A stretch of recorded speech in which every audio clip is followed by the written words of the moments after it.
Everyone, so I was expected 65,000 from BTC right now. I will tell you, my brother, can you need to take entry right now, and really it was happening or not, my brother. But before I will start this video, I recommend you to join my Telegram group. So on Telegram you will be get my updates also.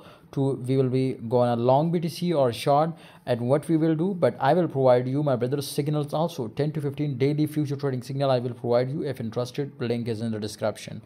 You can see here this time BTC current condition, my brother, is definitely very close to this support area, my brother. As you can see here, this is a very close support, and 64,000, which is a very strong and very important to break, because, my brother, right now in all crypto market, if we will look at, totally was an uptrend. But definitely, my brother, in last week, my brother, you can see here BTC was very badly crashed down.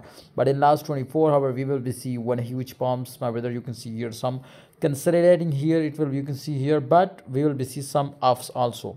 So that's why we will expect it again to break this, and I hope in this last try it will be easily break this trend, my brother, and it will be pumps up. Because of, my brother, you can see here this time volume and market cap both are little bit recovering, but you can see here recovery was a start. Right now you can see here recovery was a start, and I was expected, my brother, to it was break this trend, and maybe, my brother, we will be see again 65,000 to 71,000. So this will be happening, my brother, in this month, I am sure. If you are interested to join my Telegram group, join and get daily 10 to 15 future trading signals.